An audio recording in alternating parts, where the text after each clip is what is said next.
প্রিয় ভিউয়ার্স, আশা করি ভালো আছেন। দেখতে পাচ্ছেন এখন বর্তমানে ধানের বীজ ফেলা হচ্ছে, তো ছাই দিচ্ছে। কেন ছাই দিচ্ছে সে বিষয়ে জানাবো, তো কোথাও যাবেন না, জেনে নি। আসসালামু আলাইকুম। ওয়ালাইকুম আসসালাম। এখন কি কাজ করছেন আপনি? আমি ধানের বীজ ফেলবো, এই জমিতে ছাই দিতেছি। আচ্ছা, এই ধানের বীজ ফেলার পূর্বে আপনি ছাই দেওয়ার কারণ কি? ছাই দেওয়ার কারণ হচ্ছে যে ধানের মানে বিচলটা তুলতে অনেক সুন্দর হবে এবং সুন্দরভাবে উঠে আসবে। আচ্ছা আচ্ছা, মানে ছিড়বে না? না, ছিড়বে না।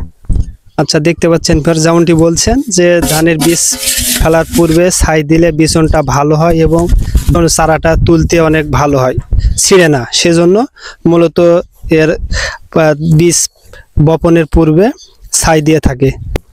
দেখতে পাচ্ছেন ভিউয়ার্স, এখন বর্তমানে ধানের বীজ ফেলানোর পূর্বে ধানগুলো ঝুরঝুরে করছে, যেহেতু জটা লেগে আছে। তো জেনে নিই ভাইয়ের কাছ থেকে। আসসালামু আলাইকুম ভাইয়া। ওয়ালাইকুম আসসালাম রহমতুল্লাহ। কি কাজ করছেন এখন?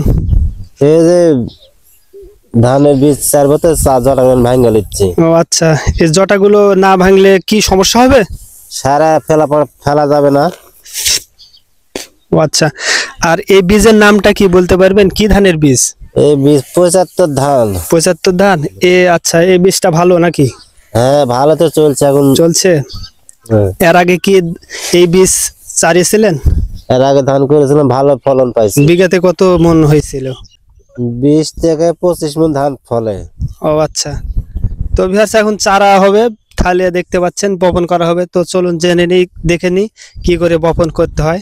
ভিউয়ার্স দেখতে পাচ্ছেন এখন চারার পূর্বে একটি পাত্রে বীজগুলো উঠানো হচ্ছে, তারপরে চারা হবে। ভিউয়ার্স দেখতে পাচ্ছেন এখন বীজ বপন করা হচ্ছে। এমন ভাবে বপন করা হচ্ছে যেন প্রতিটি জায়গাতে একইভাবে সমানভাবে বিচনটা মানে বীজটা পড়ে। দেখতে পাচ্ছেন কি করে চারা হচ্ছে। কয় কেজি বিচন চারছেন? আমি তো 10 কেজি জায়গা করেছি, এখন 10 কেজি ধান চাইবো নিয়ত। 10 কেজি? 10 কেজি। আপনি মানে কয় বিঘা জমিতে ধান লাগাবেন? আমার নিয়ত তো 2.5 বিঘা থেকে 3 বিঘা জমি ধান লাগাবো। ও আচ্ছা, তো ভিউয়ার্স যেমনটি এই কৃষক ভাই বলছে 2.5 থেকে 3 বিঘা জমিতে ধান চাষ করবে।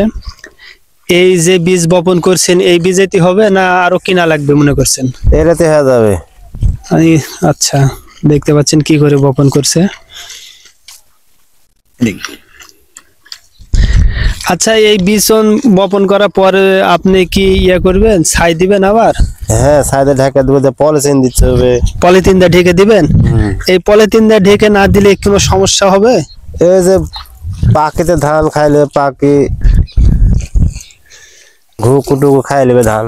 ও আচ্ছা, তো ভিউয়ার্স ভাই কৃষক ভাই যেমন বলছেন যে আপনার পলিথিন দিয়ে ঢেকে দিলে ঘুঘু অথবা পাখিটাকে বীজগুলো খেয়ে নিবে। তো পলিথিন অবশ্যই আপনারা বীজ বপন করার পরে পলিথিন দিয়ে ঢেকে দিবেন। বীজ চারা হচ্ছে ভিউয়ার্স, দেখে নিন। এই ভাইটি বর্তমানে অনেক অভিজ্ঞ দেখা যাচ্ছে, সমস্ত জায়গাতে সমানভাবে পড়ছে ভিউয়ার্স, দেখে নিন। তো ভাই বীজ বপন করছেন, করেন। ধন্যবাদ আপনি আমাকে সময় দেওয়ার জন্য। ভিউয়ার্স ভালো থাকবেন, আমার চ্যানেলটি লাইক করবেন ও সাবস্ক্রাইব করবেন। আসসালামু আলাইকুম।